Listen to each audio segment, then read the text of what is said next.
Okarun terlihat ragu saat mencari Ayase, bingung apakah dia harus menegurnya. Namun tidak lama dia melihat Ayase yang sudah menunggunya di depan gerbang sekolah. Okarun merasa canggung karena merasa belum cukup dekat untuk Ayase menunggunya, sehingga dia hanya melewatinya. Ayase yang memahami sifat pemalu Okarun langsung menegurnya dan mengajaknya masuk bersama.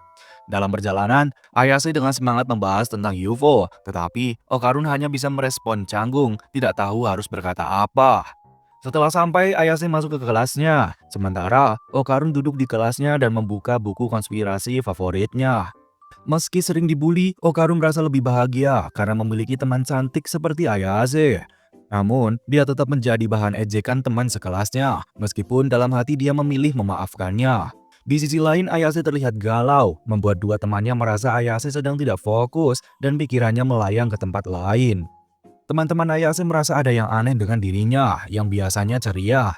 Mereka curiga karena Ayase mengaku ponselnya hilang dan tidak membalas pesan, sehingga mereka menduga Ayase sedang kacau. Mungkin karena ditolak seseorang yang dia sukai. Sementara itu, Ayase tampak galau sambil menghela nafas. Namun, tiba-tiba mengatakan bahwa dia ingin sekali membahas soal alien. Di sisi lain, Okarun juga merasa hal yang sama. Dia ingin berbicara dengan Ayase, terutama tentang hantu atau hal aneh lainnya. Namun dia menyesali kepanikannya saat pergi yang membuatnya tidak mampu merespon pertanyaan Ayase dengan baik. Keduanya sama-sama gelisah dan terus memikirkan satu sama lain sepanjang hari. Saat istirahat, Ayase bertanya-tanya tentang Okarun kepada orang lain. Sementara Okarun juga sibuk mencari Ayase. Namun mereka terus salah tempat. Ketika Okarun mencari di kantin, Ayase berada di kedai dan sebaliknya. Situasi ini menciptakan momen romantis khas dua orang yang ingin bertemu, tetapi terus terlewatkan. Pada akhirnya, mereka berdua menyerah mencari satu sama lain, meski rasa ingin bertemu tetap kuat. Okarun duduk termenung, merasa Ayase mungkin ingin menjauhinya. Dia berpikir dirinya membosankan dan membuat Ayase kesal. Di sisi lain, Ayase juga galau, masih mencari keberadaan Okarun. Lucunya, tanpa mereka sadari, mereka duduk di tempat yang sama. Ayase teringat saat bertemu Okarun pagi tadi. Dia merasa Okarun tampak tidak bersemangat, sehingga membuatnya minder. Dia khawatir sifatnya yang cerewet membuat Okarun tidak nyaman. Sementara itu, Okarun merasa minder berteman dengan Ayase yang ceria dan punya banyak teman. Dia berpikir Ayase hanya menganggapnya teman cadangan. Keduanya larut dalam pikiran masing-masing, menciptakan suasana layaknya film romantis. Ketika mereka hendak pergi, kejadian tidak terduga terjadi. Mereka akhirnya saling bertemu dan langsung bertanya mengapa dari mereka masing-masing berada di sana. Okarun belak-belakan mengatakan dia mencari Ayase sejak tadi. Ternyata Ayase juga melakukan hal yang sama. Namun dua teman Ayase yang melihat mereka dari jauh malah salah sangka, mengira Ayase dan Okarun hampir berciuman. Ayase yang malu buru-buru menyangkal dan dengan kocak menyebut tidak ada orang yang mau mencium otak udang seperti Okarun. Mereka kembali berdebat, membuat teman-teman Ayase merasa Okarun dan Ayase sangat akrab. Setelah pergi, Okarun menyesali kata-katanya dan merasa perlu meminta maaf karena ada banyak hal yang ingin dia bicarakan. Namun, saat hendak pergi ke toilet, Okarun melihat sesuatu yang janggal. Sementara itu, Ayase dikerumuni teman-temannya yang tahu tentang ciumannya dengan seseorang. Okarun tiba-tiba dengan wajah cemas ingin mengatakan sesuatu yang penting. Namun, Ayase malu dan mengusirnya meskipun Okarun terus mendesak agar berbicara berdua. Ayase bersikap judes, membuat Okarun merasa sakit hati. Meski Okarun mengungkapkan keinginannya untuk berbicara, Ayase tetap mengusirnya. Sudah kelewat sakit hati, Okarun pun pergi dan bertanya apakah berteman dengannya begitu memalukan. Teman-teman Ayase pun menilai tindakan Ayase yang sangat kejam, meskipun Ayase sebenarnya hanya malu. Kemudian bel sekolah berbunyi dan Okarun masih merenung tentang Ayase. Tidak lama setelah itu, seorang cewek cantik dengan rambut pink menyenggol Okarun. Okarun yang jarang berbicara dengan cewek membuatnya malu. Sementara itu, Ayase yang melihatnya merasa galau dan mendengar cewek tersebut berniat menggoda Okarun. Bahkan menganggap Okarun bodoh karena tergoda.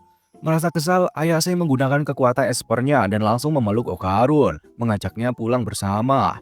Saat melewati cewek itu, Ayase menyindirnya dengan mengatakan bahwa daripada membuat Okarun jatuh hati, lebih baik membuatnya jatuh dengan baskom.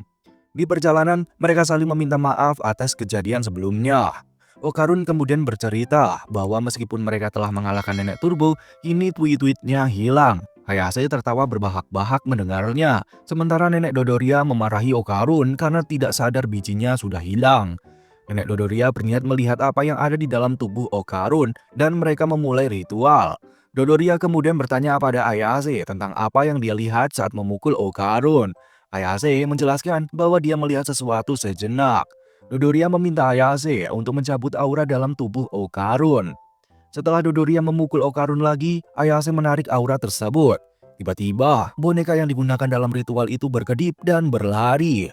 Mereka mengejar dan menangkap boneka kucing tersebut yang ternyata mengandung arwah nenek Turbo. 근데 그건 아니. Dodoria menjelaskan bahwa saat dia hampir dibakar, roh nenek Turbo masuk ke dalam tubuh Okarun dan bersembunyi di sana, menunggu pemulihan. Okarun kemudian meminta nenek Turbo untuk mengembalikan tweet-tweetnya. Nenek Turbo menyudutkan Okarun dengan menyuruhnya membunuh kedua wanita di sampingnya, lalu dia akan mengembalikan tweet-tweet Okarun. Okarun di sini marah dan tiba-tiba berubah menjadi wujud roh, meskipun tubuhnya tidak dirasuki oleh nenek Turbo. Di sini nenek Turbo terkejut dan Dodoria menjelaskan bahwa kipas kertas yang dikenakan berfungsi untuk mengusir roh jahat. Setelah dipukul keras, hanya kesadaran nenek Turbo yang keluar, sementara roh nenek Turbo tetap ada dalam tubuh Okarun. Dodoria yang bernama asli Seiko kemudian menggebuki boneka kucing dan membuat nenek Turbo menangis. Okarun kembali ke wujud aslinya, membuat Ayase bingung tentang bagaimana Okarun bisa berubah sendiri. Ayase mengungkapkan bahwa meskipun nenek Turbo licik, dia tidak membencinya dan bahkan merasa simpati pada para korban. Ayase mengajak nenek Turbo untuk berteman dan menegaskan bahwa jika nenek Turbo mengembalikan tweetit Okarun, mereka akan mengembalikan kekuatan nenek Turbo. Nenek Turbo di sini setuju, namun dengan tegas menyatakan bahwa tweet-tweet Okarun sudah tidak ada padanya karena telah dijatuhkan di suatu tempat. Malam itu, Ayase dan Okarun mencari biji yang dibungkus energi roh dari nenek Turbo. Biji berukuran 5 cm dan bercahaya kemasan itu sangat mencolok, sehingga mudah ditemukan siapa saja. Namun Ayase kesal karena merasa tidak berhasil menemukannya.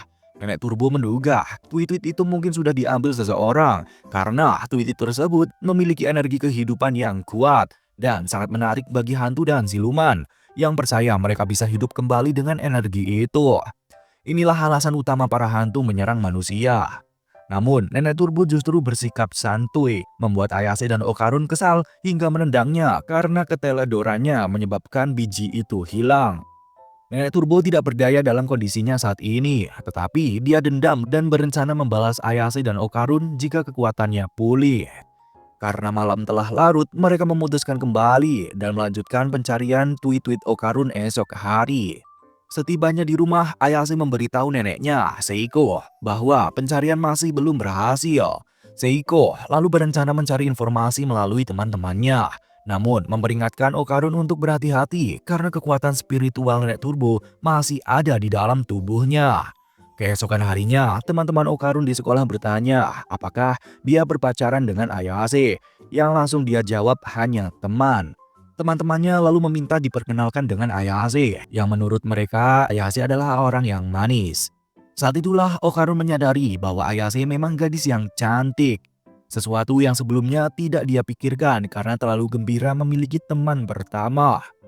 Tanpa diduga, teman-teman Okarun menanyakan rumor buruk bahwa Ayase adalah gadis murahan yang mudah diajak tidur. Okarun kebingungan dan bertanya siapa yang menyebarkan rumor itu. Emosinya semakin memuncak, memicu energi nenek Turbo dalam dirinya hingga tanpa sengaja melukai salah satu temannya. Okarun segera sadar, meminta maaf dan kembali ke tempat duduk. Namun dia kaget melihat nenek Turbo ada di dalam tasnya. Dia segera berlari ke tempat sepi, bertanya mengapa nenek Turbo mengikutinya ke sekolah. Ternyata Seiko yang membebaskannya, yakin bahwa Turbo tidak akan berbahaya dalam kondisi saat ini. Turbo mulai merayu Okarun agar membebaskan kekuatannya. Tetapi Okarun tegas menolak dan berharap bijinya bisa segera kembali. Ketika Ayase datang, suasana jadi canggung dan Okarun sadar Ayase memang manis. Okarun segera menjauh, membuat Ayase bingung dan mengejarnya untuk meminta penjelasan. Saat itulah nenek Turbo keluar dari tas Okarun, lalu berkeliling sekolah. Di kelas, Ayase terlihat kesal pada Okarun, tetapi Miko dan Kei menghiburnya. Miko berkata Okarun pemuda baik karena dia mendengar Okarun membela Ayase dari rumor buruk. Meski begitu, Ayase tetap mengerti kenapa Okarun menghindarinya. Sementara itu, Aira Shiratori dengan kecantikannya mencari perhatian semua siswa. Namun, Aira kesal pada Ayase dan menyebarkan gosip buruk untuk merusak reputasi Ayase. Usaha Aira untuk menjatuhkan Ayase gagal dan Ayase terlihat baik-baik saja. Aira kesal karena orang lain tidak tahu bahwa Ayase adalah iblis. Dia bisa melihat sayap berbentuk tangan besar di punggung Ayase. Aira merasa dirinya terpilih untuk melawan Ayase, terutama setelah menerima bola emas yang jatuh dari langit, yang menurutnya adalah tanda. Beberapa hari sebelumnya saat berjalan pulang, Aira tiba-tiba menemukan bola emas jatuh. Saat dia memegangnya, muncul kilatan cahaya hijau dari kereta cepat yang lewat. Sebenarnya, itu adalah saat Ayase dan Okarun mengalahkan nenek turbo di atas kereta. Aira, tanpa mengetahui apa yang terjadi, menyimpan bola emas tersebut. Tidak lama, Aira dikejutkan oleh sapaan dua temannya yang datang membawa perlengkapan untuk ritual pengusiran hantu. Meski tidak mengerti tujuan Aira, mereka tetap mengikuti instruksinya. Di lapangan sekolah, Aira melihat sosok aneh bergaun merah yang hanya bisa dilihat olehnya. Sementara, kedua temannya tidak menyadarinya. Aira mengira makhluk itu adalah entitas kontrak milik Ayase dan segera bersembunyi agar tidak diikuti. Di sisi lain, di atap sekolah, Ayase, Okarun, dan Nenek Turbo sedang makan siang bersama. Meski masih kesal karena kekalahan sebelumnya, Nenek Turbo mengungkapkan bahwa dia melihat wanita aneh yang mencurigakan di sekitar sekolah. Rupanya, Nenek Turbo telah mengamati sekitar untuk mencari tweet-tweet Okarun yang hilang yang kemungkinan diambil oleh manusia. Turbo menjelaskan bahwa tweet-tweet Okarun berbentuk bola emas yang cantik. Tidak heran jika biji Okarun diambil oleh orang lain, terutama manusia, yang akan otomatis memiliki kemampuan melihat makhluk astral karena pengaruh energi rohnya. Jika bisa melihat roh, orang tersebut akan dilihat balik dan mungkin diserang oleh hantu. Masalahnya, Nenek Turbo tidak tahu siapa wanita misterius yang mungkin mengambilnya. Saat jam pulang sekolah, Aira tiba-tiba mendekati Ayase dan mengajaknya bicara secara pribadi. Meski enggan karena ada urusan dengan Okarun, Ayase akhirnya setuju demi menghindari masalah. Dia meminta Okarun dan Nenek Turbo melanjutkan pencarian tweet-tweet, sementara dia mengikuti Aira. Aira membawa Ayase ke gedung kosong. Tanpa basa-basi, dua teman Aira langsung menjegal Ayase, menjatuhkannya, dan mengikat tangannya dengan kabel tis. Aira mulai melakukan ritual pengusiran hantu, meminta temannya memegang kaki Ayase agar tidak bisa melawan. Menyadari Rosario dan kitab tidak berguna, Aira nekat menyodorkan bola emasnya pada Ayase. Ayase di sini kaget mengetahui bahwa tweet-tweet Okarun ternyata ada pada Aira. Saat itu juga, Okarun datang menolong Ayase dan menjelaskan bahwa Aira bukan sosok yang dicari Nenek Turbo, melainkan gadis yang diincar oleh hantu wanita misterius. Mendadak, hantu wanita jangkung bergaun merah yang pernah dilihat di lapangan menyambar Aira sambil menyatakan bahwa dia telah lama menunggu Aira untuk bisa melihatnya. Hantu itu bahkan mengaku sebagai ibu Aira. Okarun pun segera berubah ke model spirit untuk menyelamatkan Aira. Namun, gerakannya kalah cepat dari akrobat hantu tersebut. Lebih buruk lagi, Okarun justru ditelan bulat-bulat oleh si hantu. Ayase tidak bisa membantu karena tangannya masih terikat dan dia malah terpental oleh ledakan kekuatannya sendiri. Sementara itu, hantu wanita bergaun merah terus berkata bahwa dia telah menunggu lebih dari 10 tahun agar Aira bisa melihatnya. Aira baru menyadari bahwa hantu tersebut bukanlah makhluk milik Ayase. Hantu itu terlihat senang memeluk Aira sambil berputar dan memamerkan gerakan baletnya, memaksa Aira memanggilnya ibu. Ayase di sini bangkit kembali dan memperingatkan hantu itu bahwa makhluk astral tidak boleh menyerang manusia. Hantu tersebut marah karena merasa pertemuannya dengan Aira terganggu. Aira yang tidak mengakui hantu itu sebagai ibunya mengajak Ayase bekerja sama untuk melawannya. Tepat saat itu, Nenek Turbo muncul dari balik reruntuhan gudang dan mengidentifikasi hantu wanita merah itu sebagai hantu akrobatik berambut mulus dengan bantuan ponsel. Meskipun sama-sama hantu, Nenek Turbo tampak tidak peduli pada hantu acak di depannya. Sementara itu, Aira terus melawan dan mengatakan hantu akrobat dengan kasar bertekad mengalahkannya demi menyelamatkan dunia. Hantu akrobat bingung dengan sikap Aira yang kurang ajar, lalu langsung menelan Aira hingga lenyap. Hantu itu menangis menyalahkan Ayase atas sikap Aira. Kemudian dia mencekik Ayase dengan rambutnya, memaksa Ayase untuk meminta maaf, tetapi Ayase malah mengejeknya. Hal ini membuat si hantu akrobat marah besar dan membanting Ayase ke lantai, membuatnya tidak berdaya. Ketika hantu itu meminta Ayase memanggilnya ibu seperti Aira, Ayase tetap menolak dan mengejek lagi, hingga akhirnya si hantu menelan Ayase juga. Nenek Turbo di sini kesal melihat hantu akrobat sudah menelan semua orang, lalu mendesaknya mengeluarkan ketiga anak itu dari perutnya. Setelah terjadi percekcokan, akrobatik tiba-tiba terbakar hebat karena menelan rambutnya sendiri. Turbo menjelaskan bahwa Rosario yang dibawa Aira sebenarnya adalah korek api, dan Ayase membakar rambut akrobatik dari dalam perutnya. Keberuntungan berpihak kepada Nenek Turbo yang kini dalam wujud Maneki Neko, boneka kucing pembawa keberuntungan. Tidak mampu menahan panas, akrobatik pun memuntahkan Ayase, Okarun, dan Aira. Setelah menyelamatkan Aira, Ayase dan Okarun merasa ini adalah saat yang tepat untuk membalas. 반撃開始だソダラ